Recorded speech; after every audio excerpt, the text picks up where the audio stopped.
Okay, so the first thing we're going to go through is basically how I decide how many pieces basically to cut each piece's walls into. So I start out with these templates, right? And then I have to decide, so I've just got these giant strips of 3-inch foam core, right? And then I have to basically figure out, do I want to try to do the entire thing all in one wrap? Do I want to try to do it every single wall separate, or do I want to group them? So usually you do want to group them. And the way that you do that is, okay, so anytime you're bending these walls out of the foam core, it always requires making cuts, and cuts require making measurements and making marks, and it's really hard to accurately mark both sides of a piece of foam core. So generally speaking, the way you make your decision is that you break them in such a way that each piece will only bend in one direction, and then as soon as you need to go in a different direction, you cut the piece and you make a new piece. So to give you an example of how that works, let's say we have this as my piece. So when I'm deciding where the walls are going to go on this one, I look for pieces that jut out. So for example, this piece here. So I go here, I turn right, I turn right, I turn right, and then here there's a tiny little left turn, so I would cut there.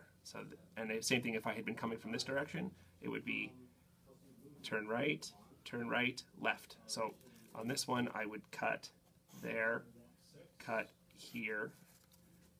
These pieces here, I think I actually did that one as a totally separate piece just for the one side. That is a left turn. This piece is a whole bunch of right turns.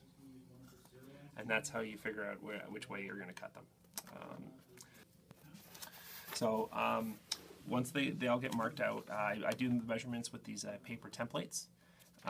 Basically, it just makes sure that the walls are the same size for every one of them without me having to actually get out a ruler and specifically measure over and over and over again the same numbers.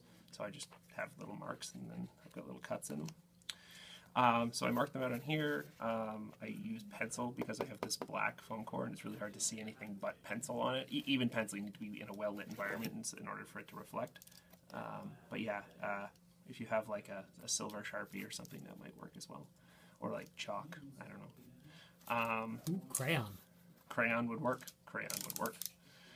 Yeah, and then so it's important to do all of your measurements accurately, and it's important to do all of your lines carefully. Like, don't do wiggly lines, because there's going to be enough degrees of freedom when we get to the cutting that you don't want the measurements to be bad and then you cut them poorly, because then nothing's going to fit together. Okay, so the 3 types of cuts that we're going to make. So first of all is just when you're cutting pieces out. I know it's pretty straightforward how to cut through foam core, but I'll really quickly run through that in case anyone doesn't know the best way to do that. Is essentially you're going to cut through, you're going to make 3 cuts for every piece of line, right? So let's say I want to cut this. So first of all, when I'm doing long pieces, you can cut it with a ruler if you are going to. Use a metal ruler, because if you use a plastic ruler, the knife will keep biting into it, and then it'll stutter. I just do them freehand. So I make a cut, and so basically when the 3 passes that you're going to make on every cut, you're first going to cut the top layer of cardboard and almost nothing else. The second one, you're going to cut through the foam layer in the middle, and then the last cut, you're just going to cut the paper on the other side. So paper, foam, paper. And like I said, I do them all freehand.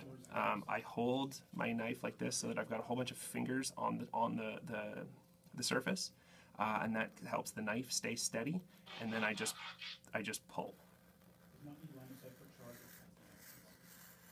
And with the pulling motion, as long as you give your arms a lot of room to move, you can actually, so first of all, you don't need to be totally razor accurate, but you can actually be you can get really good straight lines as long as you give your arm room to move. And then the fingers keep the blades straight up. They don't cut it with the blade like in at an angle, or the blade at an angle like that way. You do want to keep it straight up as much as possible. So the first cut, all I've done is break the paper. Not a lot happens at that point. Next, you go a little bit deeper in, and then you slice through the foam, and you'll end up going probably slightly through the paper on the other side in a few spots sometimes. No, in that case I didn't. But this is where if we wanted it to bend outward, we actually could at that point, because basically it's just creasing on the paper. And then for the last cut, you just go through one more time. And this is the only one where you really press, because you don't want to be doing that too many times. And then it goes all the way through, and you get through the other side. So it's really important also to have a really sharp knife when you do this. So like, buy some blades, and then like every hour or so, just break off 1 or 2 chunks off the end, because If it again, if the knife isn't sharp, it'll stutter as it goes through, and it makes it a really rough looking cut. Okay, so the other two types of cuts that you'll end up needing to make when you're building space buildings out of foam core, or I guess any type of buildings out of foam core, but only space. But yes, space buildings are all buildings should be space buildings. So basically, the one we just went through was basically how to actually go straight through, which I mean it's not terribly complicated. Just make sure you got to do it correctly, just so that it looks right. But then basically when you're doing pieces that need to have a bend in them, you can't just, well, you can bend foam core, but it looks awful because it's all rounded and crumply and gross. So instead, basically what you do is that, so you make your marks, and this is where I'm going to have folds. Okay, you can kind of see it on there. But the folds that are here are actually going to be on the other side. So we're going to take foam out of this side and then bend it toward me like that. So basically there's a technique that you use when you want to make a 90-degree fold, and then there's a technique you want to do when you want to use other shapes of folds. So let's start with a 90. So when you do the 90, you're going to do one cut that goes through the top cardboard, and then a second cut that goes through the foam, but you do not want to go through the other side of the cardboard. So I'm just going to run this really lightly through. And then at that point, you're going to make a crease in it. So this is the opposite of the way it's going to bend in the end, because we want it to go that way. But right now there's foam in the way and it won't do it. So what we do at this point, and this is where it requires a little bit of, do a couple practice pieces, because your first couple will be terrible. And you can use a guide piece if you need, but basically what you want to do at this point is you want to cut out a chunk of foam that is the width of a piece of foam core. So again, I've now done about 400 of these, so I can just pretty much do them by eye, and it doesn't matter which side of the fold it's on.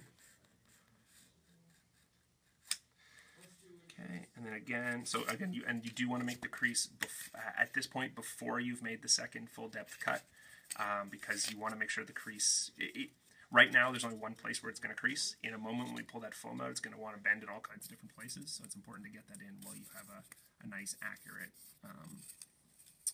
line there. So now we've creased it, and now I'm going to go again full depth, but not popping out the other side, so leaving the back cardboard intact. And then you flip that one down, and then essentially we're just going to run the knife this way in it to just slice off that whole chunk of foam there.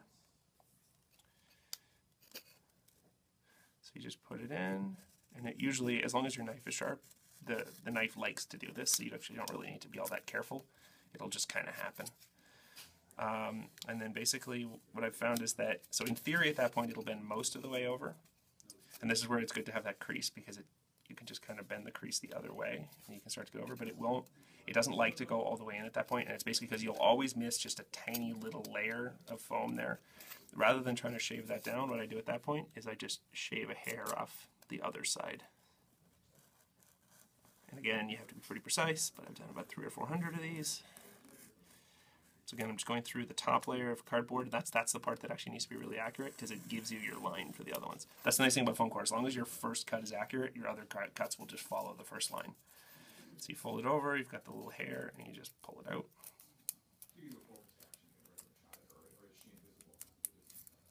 Okay, and then it folds nicely on a 90 degree, and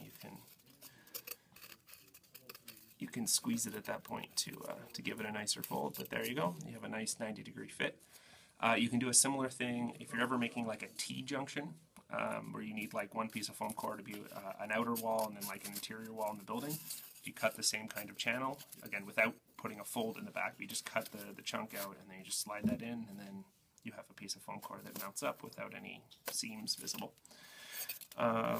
Okay, so the 90s are pretty straightforward. The ones that require a little bit of doing, a little bit of finesse, are when you want to do 45s. So again, we're going to start with a straight line. We're going to go through the foam, but not through the back cardboard. Basically, the knife will make a different sound when it hits the cardboard, so that's when you can stop pushing. Again, we're going to put a crease in the back just because we want to make sure that it's accurate. And then again, we're going to do a similar thing here before. We're going to break the top cardboard about 1 sheet's width over. You don't have to worry too much about when you're doing this about going a little bit too wide. Like if the piece is a little bit too wide that you're cutting out, like the second piece of foam you're pulling out, it doesn't usually matter because this is interior and you're usually not going to see it. Okay, so on the first one I've gone all the way down, and on the second one I've only gone through the cardboard.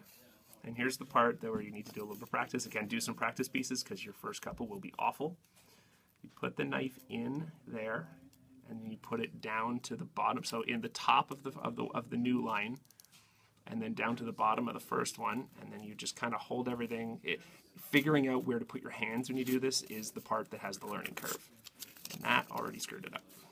I don't think I've ever screwed one of these up except right now when I'm doing the demo. It's always the way. Folding under pressure. Yep. There you go. You cut a little triangle piece out of it, and then you can. So that piece, it didn't go all the way down to the foam, but you can just go back in like this.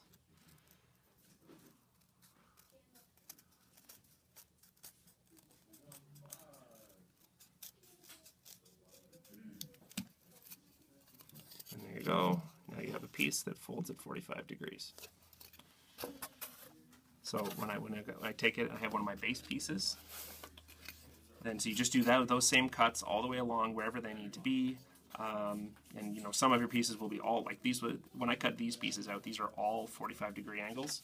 So it's 45, 45, 45, 45. Some of the more complicated pieces have a mix of 45s and 90s. So again, you just make all your cuts, and then when you put it down, they'll all just kind of fall into the right angles. So you can see it kind of goes flush with the edge. So, like I said, your first few will be awful, but practice, practice, practice, and eventually you'll make beautiful space buildings. Yay! Yay!